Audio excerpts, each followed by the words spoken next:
elite have everything. They have talent, they have the mind for it, they have the genetics, and they have the training, and they have the discipline. Because some really talented people don't work as hard. Definitely. We've all encountered. That's the Buster Douglas story, right? Super talented, just only really applied himself during the Tyson fight, in camp. And look how he came out. I mean, his mom had died. He was devastated, heartbroken. And he decided he was going to win the fight for his mother. Trained like a fucking demon.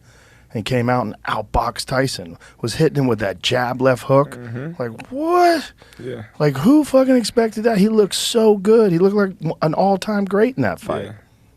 I remember watching that fight and watching the Tyson Holyfield fight in my mom's living room on the box TVs with the big backs and stuff.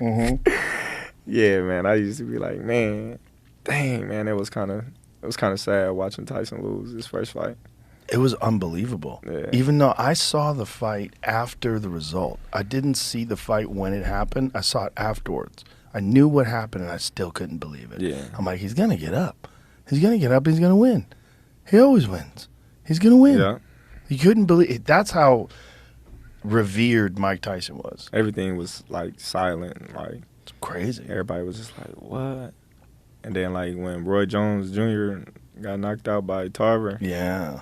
Like, man, people was crying in my house. Like, we was at my coach's house.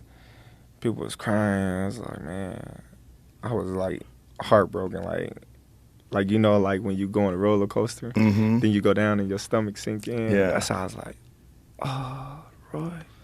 I know. Dang, man. Like, I couldn't believe it. I'm like, man, I just knew Roy was going to win. I was like, man, he shouldn't have fought him again. I was like, he should have just took the win and didn't fight him again. Well, he had gone all the way up to heavyweight and all the way back down to light heavyweight. And I think that weight cut was brutal. But he still won, though. Yeah. He shouldn't have fought him again. Right.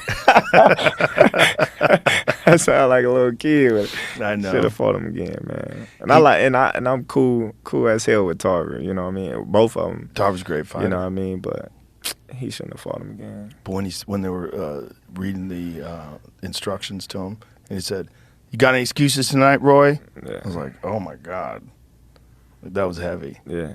And he went on to knock him out. It was legendary. That was a rough one, but for me, the rougher one was Glenn Johnson. Yeah. When Glenn Johnson knocked him out because he was stiff. Yeah. And that was right after the Tarver knockout. And he didn't even look like he hit him that hard. No. I just think, after that, Roy just couldn't take the punches no more. Right. Because it seemed like, his body wasn't reacting the same way to the punches. Every time he get hit with a clean shot, it was like rattling on him. And I always tell people, it's not the punch, it's your brain. Right. You gotta have that water. A lot of people be dehydrating themselves to the fact where, they losing too much water in their brain, and then once they get hit, their brain is knocking against nothing, just your skull, and then that snap, that's what knocks them out. Yeah, you see a lot of that in MMA. So have you ever done DMT?